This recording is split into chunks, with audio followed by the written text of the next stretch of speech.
The moment Dr. Chen walked into my hospital room, flanked by two men in identical, impeccably tailored black suits, I knew my life was about to take a turn far stranger than the one that had just cost me my legs. But before that moment, before the life-changing medical diagnosis and the $278 million offer, my wife, Jessica, had delivered the fatal blow to my spirit. It happened hours after the surgery, while the scent of antiseptic and stale coffee still hung heavy in the air. I was still groggy, staring at the empty space beneath the blank, "It's where my lower legs should have been," when Jessica came in. She didn't cry. She didn't hold my hand. She simply looked at me, her face a mask of cold disappointment, and said, "I can't do this, Mark. You're half a man now. You're broken. I need a husband who can stand up for me, not a burden I have to push." She filed for divorce that same week, citing irreconcilable differences, demanding a quick, clean split, and assuming my meager medical pension would be her only financial complication. She saw a damaged, worthless invalid. What she didn't know, what absolutely no one knew, not even my closest friends or family, was the true nature of the accident. I wasn't just a former field engineer whose legs were crushed in a mine collapse. I was a key member of a secret, multinational research team, and the mine collapse was the cover story for a catastrophic failure of a cutting-edge fusion energy prototype. My loss wasn't a tragedy. It was a sacrifice that had, ironically, made me a priceless asset. The two men in black were the agents who dealt with the assets too valuable to discard. They were here to offer me a lifetime contract as a high-level consultant and the aforementioned compensation. Jessica was divorcing a half-man for being a burden, just as I was about to be officially declared a multi-million-dollar hero. The question wasn't if I should let her go, but whether I should simply accept the divorce settlement she dictated, walk away quietly with $278 million, and let her live in ignorance, or wait until the very last court hearing to reveal the truth and let her lawyer's face, and her own, shatter the moment she realized she had tossed aside the world's most expensive burden. Was I wrong to use a secretive, multi-million-dollar government contract to deliver a chilling, permanent lesson in superficiality and greed? Tell me if you would have done the same thing.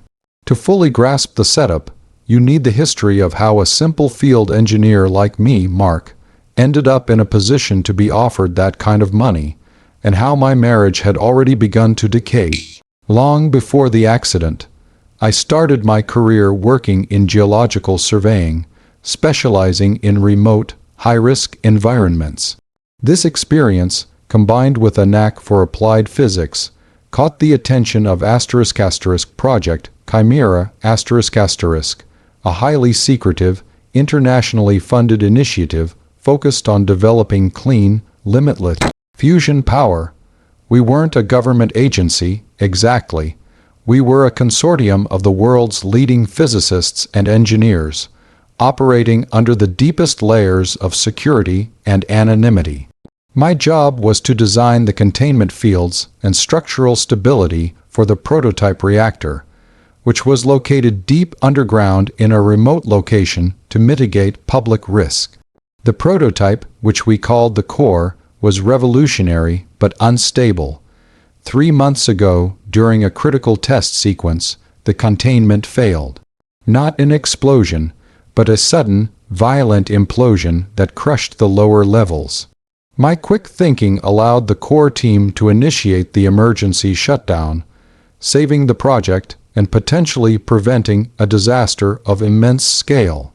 I was the last one out, and that's where I lost my legs crushed beneath tons of ferroconcrete and shielding material. The cover story fed to the media and, crucially, to my family, was a generic industrial mining accident. I met Jessica 6 years ago. She was stunningly beautiful, incredibly ambitious, and worked as a high-end realtor. We had a whirlwind romance, and I genuinely believed she loved me for the quiet, stable man I was. We got married quickly. The cracks, however, started appearing almost immediately. Jessica began climbing the social ladder. Her friends were all wealthy, status-obsessed professionals who drove expensive cars and wore designer clothes. My steady, well-paying but fundamentally unglamorous fieldwork became a liability in her social circle. She'd constantly downplay my career, describing me vaguely as an engineer working on some infrastructure projects overseas. Every argument, every slight, eventually boiled down to money and status. She wanted the penthouse, the sports car, the social validation that came with massive, visible wealth. "Why can't you just get a promotion to the *head office*? She'd demand. "Why are you content hiding in the dirt when you're so smart?" She hated that my work required absolute secrecy and zero social media presence.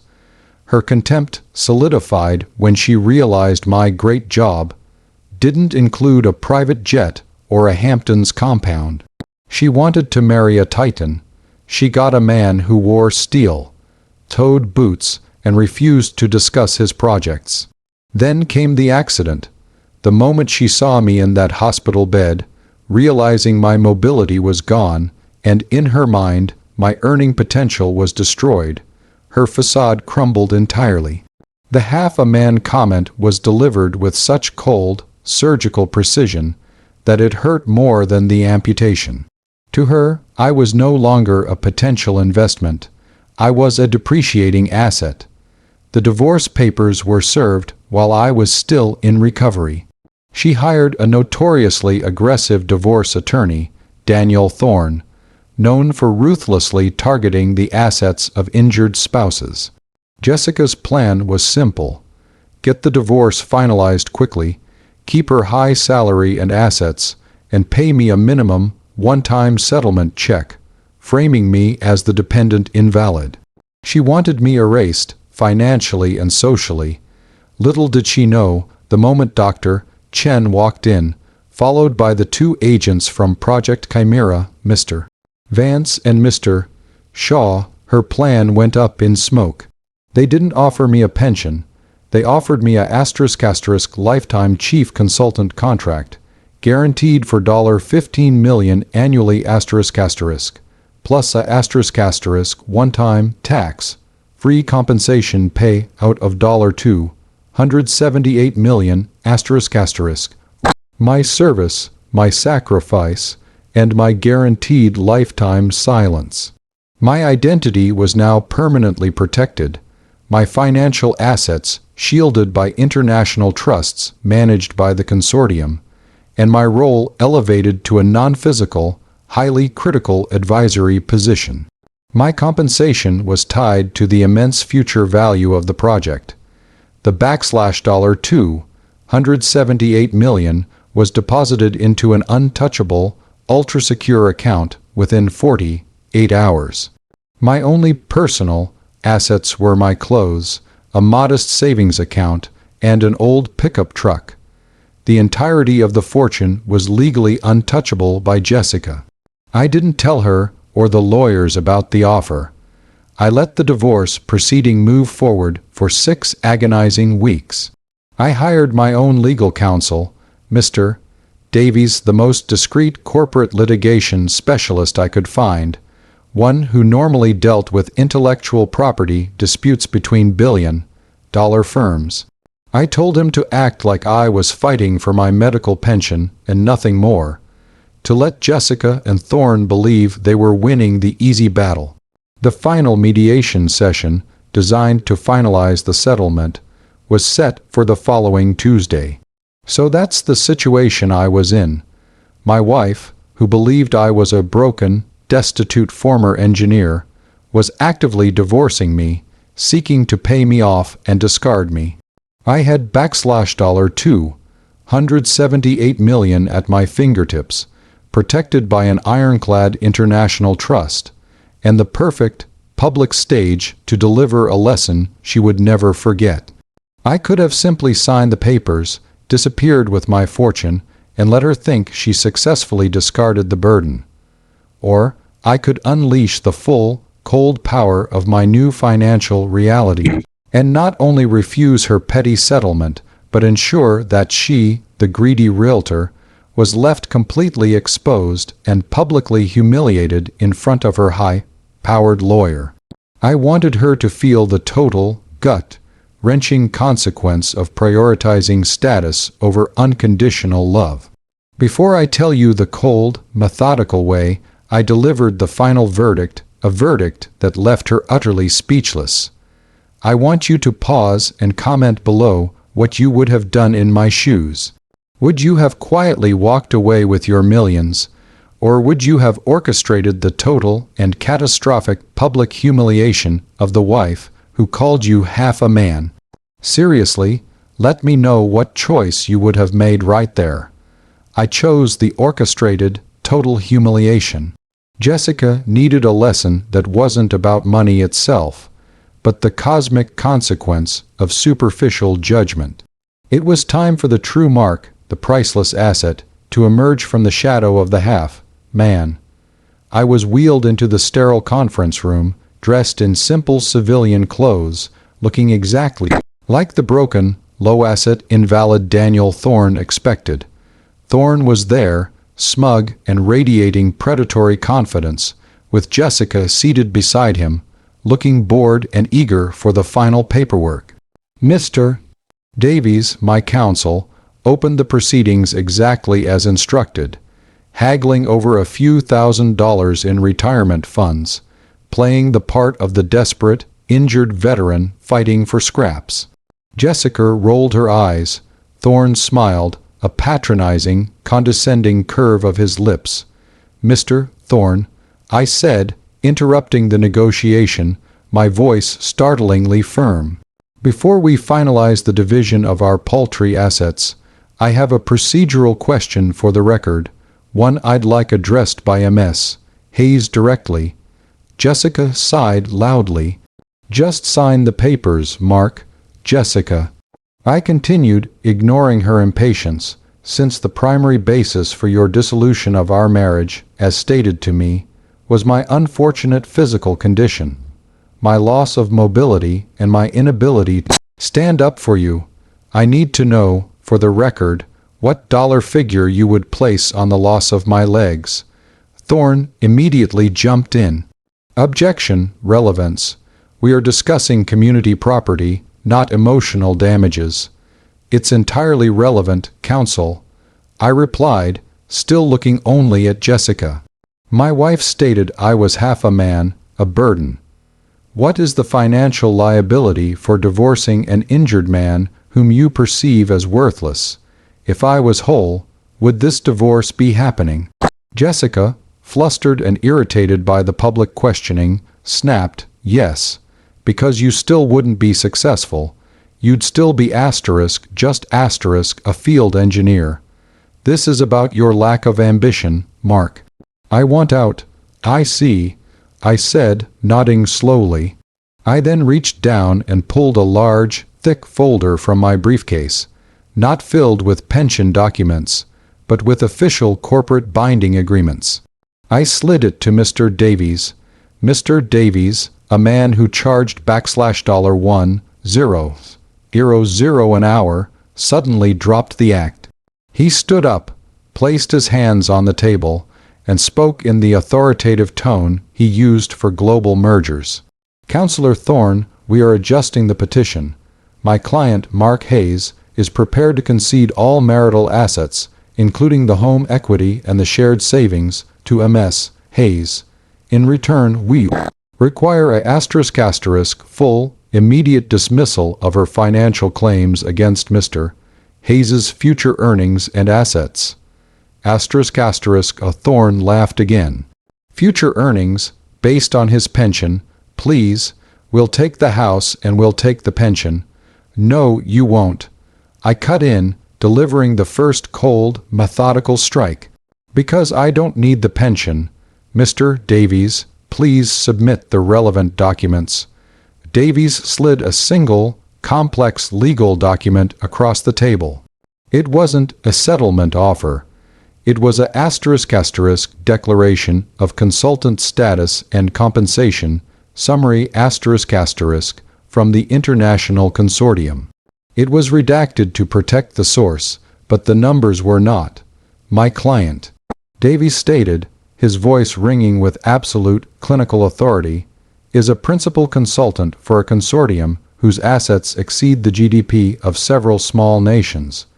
His recent compensation was not pension, it was a ** one-time tax, free payment of $278 million * for services rendered.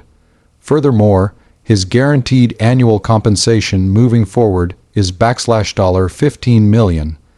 This compensation is protected by an international trust established prior to the divorce filing and, as the court will see, is completely untouchable. The silence in that sterile conference room was the most beautiful sound I had ever heard. Jessica, who had been smugly checking her phone, froze. Daniel Thorne, the shark, snatched the paper, his eyes frantically scanning the numbers and the dizzying list of international legal firms attached. The color drained from his face as he realized he was staring at figures far beyond his usual scope. He wasn't looking at a small personal injury settlement. He was looking at a global corporate payout. Jessica was the last to understand. Mark, what is this? What assets? You don't have $200 million. I just looked at her calmly, still sitting in my chair. I didn't lie, Jessica. I just didn't show you the balance sheet. I was testing you. I gave you all of me. My time, my stability, my loyalty. And all you saw was the lack of a visible gold chain. You divorced a man because you thought he was a poor, broken burden. And in doing so, you willingly threw away your right to even a penny of a $250 fortune. The actual confrontation happened days later, after Thorne, humiliated, realized the compensation was indeed impenetrable, and advised Jessica to take the house and run. She called me, tearful and accusatory, demanding answers, a share, anything. It was all a lie, Mark. You lied to me. You're a multimillionaire. She sobbed over the phone. I didn't lie, Jessica. I replied, my voice flat. I performed a service that put me on the critical risk list, but it also made me financially secure for 10 lifetimes. You chose status over me. You chose to call me half a man for my sacrifice. You don't get the spoils of my security. I then dropped the final, crushing hammer.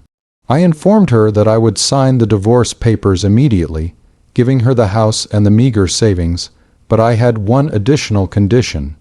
She was to receive a ** monthly alimony payment of exactly $1,500 **, the exact amount of my expected medical pension channeled through the consortium's charitable foundation. She had to live the life she believed. She was divorcing me ** out ** I also included a clause ensuring she would never, under any circumstances, speak negatively about my service, related injury, or the alimony would cease instantly. The fallout was instant and absolute. Jessica, the status-obsessed realtor, was suddenly living in a fully paid-off house but reliant on the ** pension money she had mocked. ** her attempts to leverage her connections or find a new wealthy suitor failed spectacularly. The story of her public greed and divorce from the poor injured man was a stain on her reputation. She learned the hard way that when you chase status and dismiss kindness, the universe has a brutal way of delivering cosmic karma. She walked away with nothing but the memory of the immense life she discarded. As for me, Mark Hayes, the newly minted multimillionaire consultant, I finally stepped out of the shadows. I left the hospital and moved into a secure state of the art research facility where I now work remotely, advising the project team. I had custom-made, advanced prosthetic legs built far beyond the price range of any medical pension, allowing me to walk again, if I choose. I bought a quiet, beautiful estate far from the city, one I now share with a wonderful, brilliant physical therapist who helped me during recovery and actually likes talking about physics, not bank accounts. I still wear the simple clothes and drive the old truck occasionally, because those things don't define me. The real injury wasn't the loss of my legs. It was the loss of faith in my marriage. The greatest revenge was not the money itself, but the look on Jessica's face when she realized that her overwhelming greed and superficiality had cost her a seat on a $278 million throne. I look back now and know I made the right choice. My calculated humiliation wasn't about spite. It was about delivering an unforgettable lesson on the true cost of moral bankruptcy. Like this video if you think I delivered the perfect, justified financial karma. Subscribe for more stories about secret trusts and spectacular revenge. And please, share your final thoughts on this whole mess in the comments section below. Do you think I should have allowed her a lump sum for comfort? Or was forcing her to live off the mocked pension the only way to truly prove the point? I'll see you all in the next story.